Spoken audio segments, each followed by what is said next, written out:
প্রিয় ভাইয়েরা আমার, আজকে আমরা আলোচনা করব সূরা আহজাবের ৫৬ নম্বর আয়াতের তাফসির দরুদ শরীফ সম্পর্কে। আল্লাহ রাব্বুল আলামিন এই আয়াতে আমাদেরকে কি বলছেন একটু আমরা খেয়াল করি। সম্মানিত শ্রোতা মণ্ডলী, পৃথিবীতে অনেক ইবাদত আছে যেগুলো আমরা করি, কিন্তু এমন একটি আমল আছে যে আমলে আল্লাহ রাব্বুল আলামিন নিজেও অংশগ্রহণ করেছে। এমন একটি আমল যে আমলে আল্লাহ রাব্বুল আলামিন বান্দার সঙ্গে নিজেও অংশগ্রহণ করেছেন, ফেরেশতাগণ অংশগ্রহণ করেন, তারপর মুমিনদেরকেও সেই আমলের আদেশ দেওয়া হয়েছে। সেই মহান আমল হলো রাসূল সাল্লাল্লাহু আলাইহি সাল্লামের উপরে দরুদ ও সালাম পাঠ করা।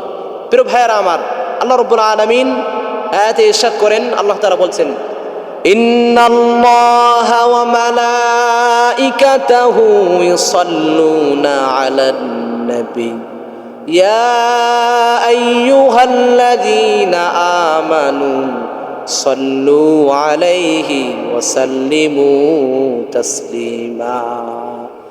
আল্লাহ রাব্বুল আলামিন বলেন, নিশ্চয় আল্লাহ ওয়া মালাইকাতাহু এবং তার ফেরেশতা ইউসাল্লুনা আলান নবী নবীর প্রতি সালাম প্রেরণ করেন। কে? আল্লাহ রাব্বুল আলামিন। নিশ্চয়ই আল্লাহ তাআলা এবং তার ফেরেশতাগণ ইউসাল্লুনা আলান নবী নবীর প্রতি সালাম পাঠ করেন, সালাম প্রেরণ করেন। ইয়া আইয়ুহাল্লাযীনা আমানু, আল্লাহ রাব্বুল আলামিন বলছেন, ও ঈমানদারগণ, আমানু সাল্লু আলাইহি, তোমরাও তার প্রতি, আমার নবীর প্রতি তোমরাও ওয়াসাল্লিমু তাসলিমান, তোমরাও সালাম এবং সালাত তোমরাও পাঠ করো, তোমরাও প্রেরণ করো।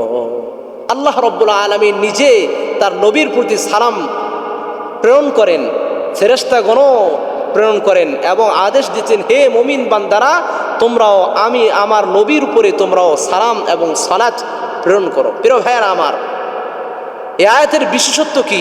এই যে আল্লাহ রাব্বুল আলামিন এই আয়াতটি আমাদেরকে দিলেন, এর একটি বিশেষত্ব আছে। আল্লাহ তাআলা কোরআনের কোথাও কিন্তু বলেন না এটা যে আমি এবং আমার ফেরেশতারা নামাজ পড়ি, তোমরাও নামাজ আদায় করো, তোমরাও নামাজ পড়ো। এই কথা কোনো বলে নাই যে আমি এবং আমার ফেরেশতারা রোজা রাখি, তোমরাও রোজা রাখো। কোরআনের কোথাও বলেনি আমি এবং আমার ফেরেশতারা হজ করি, তোমরা হজ করো। এভাবে আল্লাহ রাব্বুল আলামিন কোথাও বলে নাই। শুধু এই একটি বিষয় আল্লাহ তাআলা একটি আয়াতে বলেছেন, কিন্তু নবী সাল্লাল্লাহু আলাইহি সাল্লাম এর উপরে দরুদের ক্ষেত্রে বলেছেন, আল্লাহ তার রাসূল, আল্লাহ তার ফেরেশতারা নবীর উপরে সালাত পাঠ করেন এবং তোমরাও নবীর উপরে সালাত ও সালাম পাঠ করো। দেখুন, একটু খেয়াল করুন, কোনো আয়াতে বলে নাই, কোনো ইবাদতে এইভাবে আল্লাহ রাব্বুল আলামিন ফেরেশতা এবং মুমিনদের সঙ্গে তিনি শরীক হয়েছেন।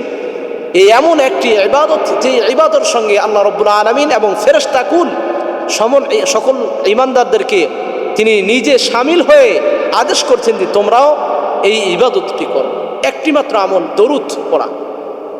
এ থেকে বোঝা যায় রাসূল সাল্লাল্লাহু আলাইহি সাল্লামের মর্যাদা আল্লাহ রাব্বুল আলামিন কত মহান বানিয়েছেন।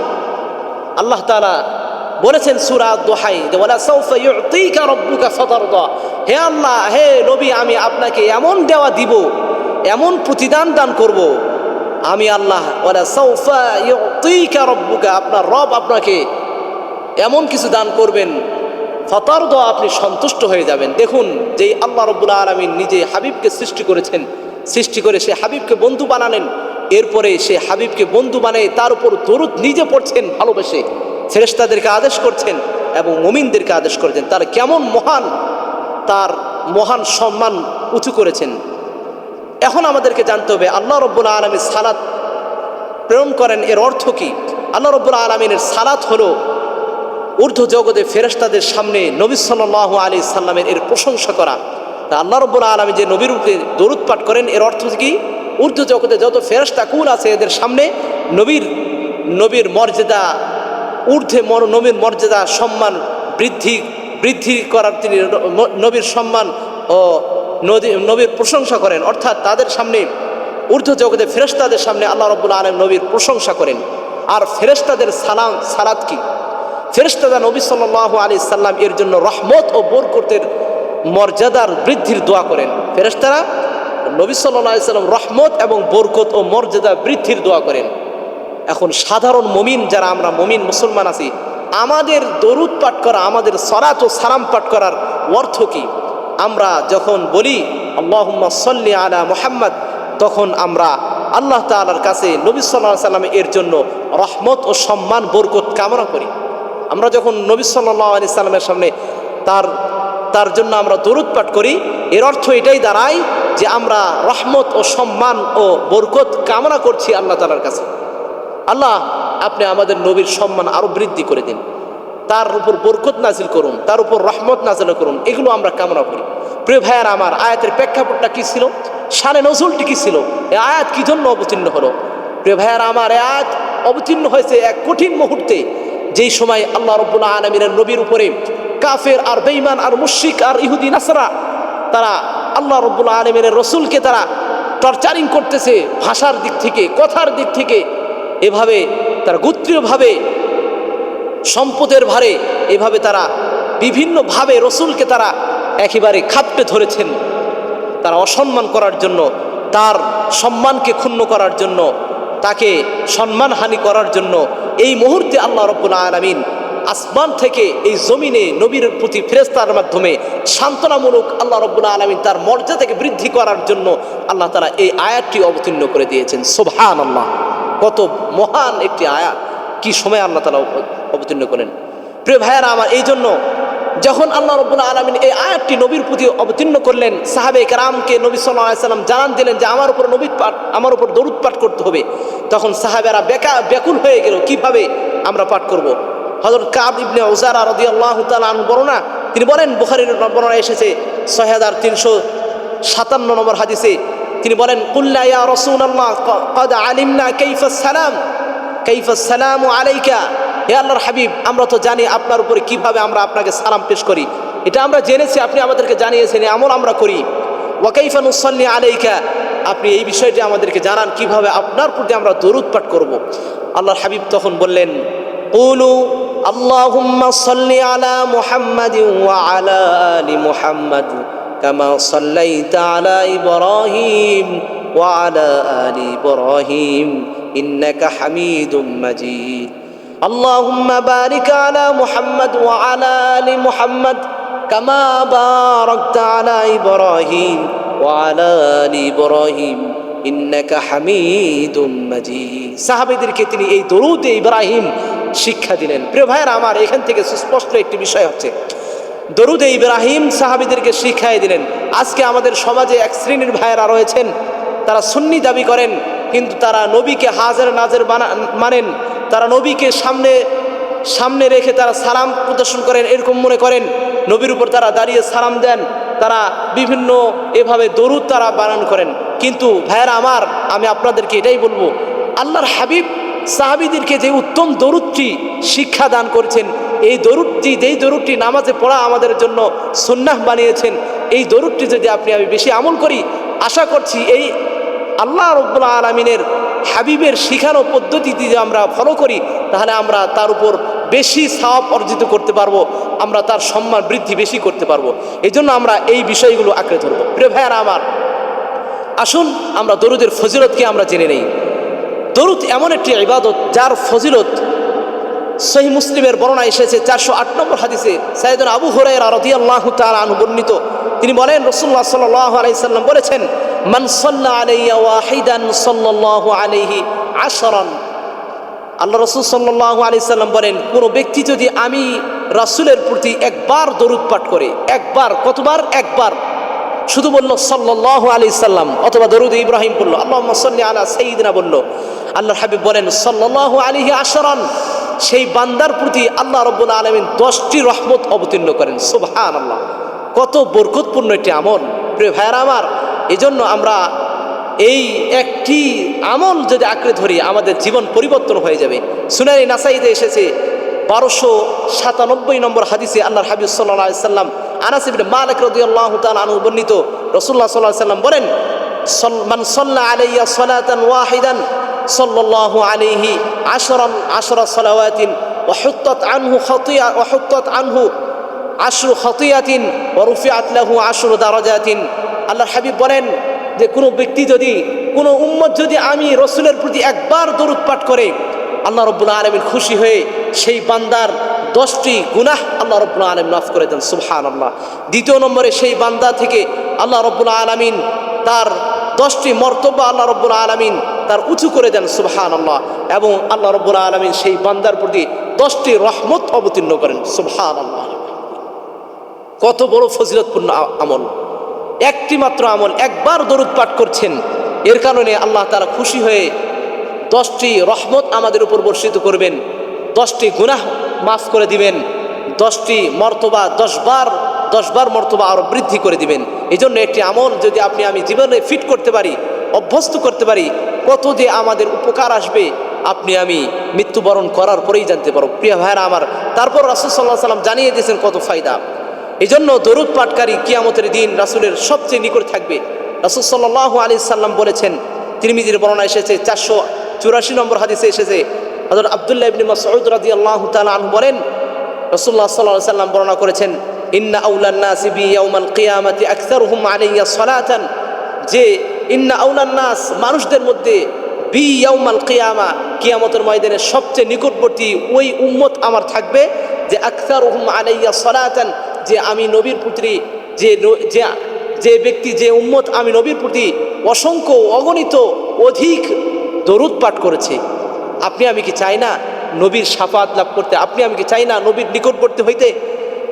নবীর যদি নিকটবর্তী হয়ে যায় তাহলেই তো শাফাত লাভ হবে। এরপর আল্লাহর হাবিব বলছেন, মোজামুল কাবির আত্তাবারানি 10 নম্বর খণ্ড 120 ও 123 নম্বর পৃষ্ঠার মাঝে এসেছে, সাইয়েদনা আবু দারদা রাদিয়াল্লাহু তাআলা আনহু থেকে বর্ণিত, যে দরুদের মাধ্যমে শাফাআত লাভ কিভাবে হবে তিনি বর্ণনা করেন, মান সাল্লা আলাইয়া হিনা ইসবিহু 10 ওয়া হিনা ইউমসি 10 আদরাকাতহু শাফাআতি ইয়াউমাল কিয়ামা। আবু দারদা রাদিয়াল্লাহু তাআলা আনহু বলেন, যে বান্দা, যে ব্যক্তি রাসূলের প্রতি সকালে 10 বার দরুদ পাঠ করবে, আবার সন্ধ্যায় 10 বার দরুদ পাঠ করবে, আল্লাহর হাবিব জানান দিচ্ছেন, আদরাকাতহু শাফাআতি ইয়াউমাল কিয়ামা, সেই বান্দা কিয়ামতের ময়দানে আমার শাফাআত লাভ করে। সুবহানাল্লাহি ওয়া বিহামদিহি। প্রিয় ভাইয়েরা আমার, এমন একটি আমল, যে আমলের মাধ্যমে আমাদের জীবনই চেঞ্জ হয়ে যাবে। আমরা একদিকে রসুলের নিকটবর্তী হয়ে যেতে পারবো, একদিকে আমরা শাফাআত লাভ করব। আর শাফাআত যদি আমরা লাভ করি তাহলে আমাদের আর কোনো সমস্যা থাকবে না। এই জন্য শাফাআত লাভ করার একমাত্র বড় মাধ্যম দরুদ পাঠ করা। প্রিয় ভাইয়েরা আমার, দরুদের মাধ্যমে আপনি আমি এই পৃথিবীতে দুশ্চিন্তা, পেরেশানি, সাংসারিক ঝামেলা, পারিবারিক ঝামেলা, রাষ্ট্রভিত্তিক ঝামেলা, কেস কাবার, কত কিছু আমাদের সমস্যা রয়েছে। এত কিছু সমস্যার মাধ্যমে আমরা, এই সমস্যাগুলোর কারণে আমরা জর্জরিত, আমরা অশান্তির ভোগে রয়েছি। এই অবস্থাতে আপনি আমি যদি রাসূল সাল্লাল্লাহু আলাইহি সাল্লামের উপর দরুদ পাঠ করি তাহলে আমাদের এই সমস্ত পেরেশানি দূর করে দিবেন। সুবহানাল্লাহ। এবং আমাদের গুরুত্বপূর্ণ কাজগুলো সহজ হয়ে যাবে। তিরমিজির বর্ণনা এসেছে, 2457 নম্বর হাদিসে এসেছে, হযরত উবাই ইবনে কাব রাদিয়াল্লাহু তাআলা আনহু থেকে বর্ণিত, বিশ্বনবী হযরত মুহাম্মদ সাল্লাল্লাহু আলাইহি সাল্লাম বলেন, কুলতু ইয়া রাসূলুল্লাহ ইন্নী আকসারুস সালাতা আলাইকা, হে আল্লাহর রাসূল, আমি আপনার প্রতি অনেক দরুদ পাঠ করি। ফাকাম আজআলু বিকা মিন সালাতি, আমি আমার নামাজের মধ্যে কতটুকু সময় আপনার জন্য বরাদ্দ করব? আল্লাহর হাবিব বলেন, ক্বালা মা শি'তা, হে উবাই ইবনে কাব, হে আব্দুল্লাহ, হে উবাই ইবনে কাব, তুমি যত ইচ্ছা, তোমার যত ইচ্ছা। আল্লাহর হাবিব সাল্লাল্লাহু আলাইহি সাল্লামকে আবার জিজ্ঞাসা করলেন। আল্লাহর হাবিব আবার বলেন, কতটুকু করব? আল্লাহর হাবিব আবার বলেন, ক্বালা মা শি'তা, তোমার যত ইচ্ছা। রাসূলুল্লাহ সাল্লাল্লাহু আলাইহি সাল্লাম এর সাহাবী আবার বললেন, ফাইন জিদতা ফাহুয়া খায়রুল লাকা, এরপরে যদি তুমি আরো বৃদ্ধি করো তাহলে তোমার জন্য কল্যাণকর হবে। আল্লাহর হাবিব সাল্লাল্লাহু আলাইহি সাল্লাম কে ওই সাহাবী আবার বললেন, কুলতু নিসফাইনি, ক্বালা মা শি'তা, হ্যাঁ তুমি অর্ধ অংশ করব, দোয়ার মধ্যে, নামাজের মধ্যে অর্ধ অংশ সবাই দরুদ পাঠ করব। আল্লাহর হাবিব বলেন, যত তোমার ইচ্ছা। ফাইন জিদতা ফাহুয়া খায়রুল লাকা, তুমি যদি বৃদ্ধি করো তোমার কল্যাণ হবে। কুলতু মা সুলসাইন, যে 1/3 করব। আল্লাহর হাবিব বলেন, মা শি'তা, যতটুকু তোমার ইচ্ছা। ফাইন জিদতা ফাহুয়া খায়রুল লাকা, যত বেশি করবে তোমার ফায়দা হবে। কুলতু আজআলু লাকা সালাতি কুল্লাহা, আমি কি পুরা নামাজ, পুরা সালাতে, পুরা দোয়াতে আপনার উপর দরুদ পাঠ করতে থাকবো? আল্লাহর হাবিব সাল্লাল্লাহু আলাইহি সাল্লাম বললেন, ইদা তুকফা হাম্মাকা, যদি তুমি পুরা সালাতেই, পুরা নামাজেই, পুরা দোয়ার মধ্যেই তুমি যদি আমি রসুলের প্রতি দরুদ পাঠ করতে থাকো, ইদা তুকফা হাম্মাকা, তোমার চিন্তা পেরেশানি জন্য এটাই যথেষ্ট হয়ে যাবে। সুবহানাল্লাহ। ওয়া ইউগফারু লাকা যামবুকা, আর তোমার গুনাহ মাফের জন্য এটাই বড় মাধ্যম হয়ে যাবে। সুবহানাল্লাহি বিহামদিহি। প্রিয় ভাইয়েরা আমার, এই জন্য দেখুন পেরেশানির মধ্যে জীবন যাচ্ছে, অন্তর প্রশান্তি নাই, আপনি দরুদ পাঠ করুন, আপনার পেরেশানি মুক্ত করে দেবে আল্লাহ রাব্বুল আলামিন। আপনি গুনাহে জর্জরিত, তওবা করে দরুদ শরীফ পাঠ করুন, আল্লাহ রাব্বুল আলামিন আপনার গুনাহ মাফ করে দিবেন। সুবহানাল্লাহি বিহামদিহি। প্রিয় ভাইয়েরা আমার, দরুদ দোয়ার মাধ্যমে আপনি আমি দোয়া করছি, এই দোয়ার ভিতরে যদি আপনি আমি দরুদ ছাড়া যদি দোয়া করি, আল্লাহ রাব্বুল আলামিন সেই দোয়া কবুল করবেন না। আল্লাহর হাবিব সাল্লাল্লাহু আলাইহি সাল্লাম বলেন, উমর ইবনে খাত্তাব রাদিয়াল্লাহু তাআলা বর্ণনা করেন, ইন্নাদ দুআ মাওকুফান বাইনাস সামাই ওয়াল আরদ লা ইয়াসআদু ফিহি শাইউন হাত্তা তুসাল্লি আলা নাবিয়িকা। হযরত রাসূল সাল্লাল্লাহু আলাইহি সাল্লাম বলেন, নিশ্চয়ই দোয়া মাওকুফান বাইনাস সামাই ওয়াল আরদ, আসমান এবং জমিনের মধ্যে ঝুলন্ত থাকে, যে এই দোয়ার কিছুই আসমানের দিকে ওঠে না যতক্ষণ পর্যন্ত তুমি তোমার নবীর প্রতি দরুদ না পাঠ করবে। দেখুন তাহলে আমি আপনি দোয়ার মাধ্যমে যদি দোয়ার মধ্যে যদি দরুদ না থাকে আমাদের, সেই দোয়া আল্লাহ রাব্বুল আলামিন কবুল করবে না, সেই দোয়া উপরে উঠবে না, সেই দোয়া আসমানের উপরে উঠবে না। প্রিয় ভাইয়েরা আমার, দোয়ার শুরুতে শেষে এই জন্য আমাদের দরুদ পাঠ করার বিষয়ে আল্লাহ রাব্বুল আলামিনের রাসূল আমাদেরকে তাগিদ দিয়েছেন। ফাদালা হযরত ফাদালা রাদিয়াল্লাহু তাআলা, ফাদালা ইবনে উবাইদ রাদিয়াল্লাহু তাআলা আনহু থেকে বর্ণিত, আল্লাহর হাবিব সাল্লাল্লাহু আলাইহি সাল্লাম বলেন, সামিআ রাসূলুল্লাহ সাল্লাল্লাহু আলাইহি সাল্লাম রাজুলান ইয়াদউ ফি সালাতি লাম ইউমাজ্জিদিল্লাহ তাআলা ওয়া লাম ইউসাল্লি আলা নবী ফাকালা রাসূলুল্লাহ সাল্লাল্লাহু আলাইহি সাল্লাম আজিলা হাজা। এক সাহাবী দোয়া করছে, আল্লাহ রাসূল সাল্লাল্লাহু আলাইহি সাল্লাম শুনছেন যে সে আল্লাহ তাআলার প্রশংসা করেনি এবং নবীর উপর দরুদ পাঠ করেনি। আল্লাহর হাবিব বলছেন, আজিলা হাজা, সে তো তাড়াহুড়া করছে, সে তো দোয়ার মধ্যে ধীরস্থ করছে না, সে আল্লাহ রাব্বুল আলামিনের উপর আল্লাহ তাআলার প্রশংসা করছে না, আমি নবীর প্রতি দরুদ পাঠ করছে না, সে তো তাড়াহুড়া করছে দোয়া, তার দোয়া তো কবুল হবে না। প্রিয় ভাইয়েরা আমার, দেখুন আল্লাহ রাব্বুল আলামিনের হাবিব বলছেন, ইযা সাল্লা আহাদুকুম ফালইয়াবদা বিতাহমিদিল্লাহি তাআলা ওয়াস সানাই আলাইহি সুম্মা লা ইউসাল্লিয়া আলা নবী সাল্লাল্লাহু আলাইহি সাল্লাম। দোয়ার শুরুতে আল্লাহ নবী সাল্লাল্লাহু আলাইহি সাল্লাম বলছে, তোমাদের কেউ যখন দোয়া শুরু করবে সে যেন আল্লাহ তাআলার প্রশংসা করে, রাসূলের উপরে দরুদ পাঠ করে, এরপরে সুম্মা লিয়াদউ বাদা যালিকা মা শা, এরপরে সে তার যত ইচ্ছা সে আল্লাহ তাআলার কাছে চাইবে। তাহলে আমরা কি পাইলাম?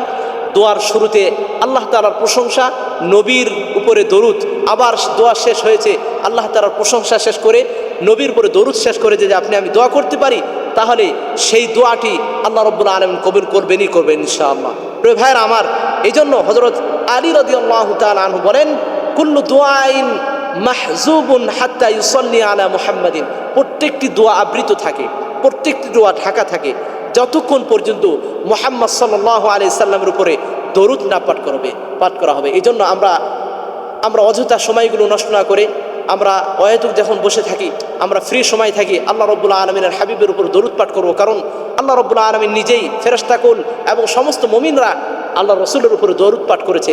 আমরা আমাদের নিজেরা ব্যক্তিগতভাবে দরুদ পাঠ করব, দোয়ার সময় দরুদ পাঠ করব, দোয়ার শেষে দরুদ পাঠ করব। সর্ব অবস্থায় যদি আপনি আমি দোয়া করতে পারি, তাহলে এই দোয়ার মাধ্যমে শাফাআত লাভ হবে, দোয়ার মাধ্যমে রাসূলের নিকটবর্তী হওয়া হবে, দোয়ার মাধ্যমে গুনাহ লাভ হবে, দোয়ার মাধ্যমে মর্তবা বৃদ্ধি হবে, দোয়ার মাধ্যমে আমরা মুসলমান হিসাবে রাসূলের পরিপূর্ণ উম্মত আমরা হতে পারবো। আল্লাহ রাব্বুল আলামিন সেই তৌফিক আমাদেরকে দান করুন। ওয়া আখির দাওয়ানা আনিল হামদুলিল্লাহি রাব্বিল আলামিন।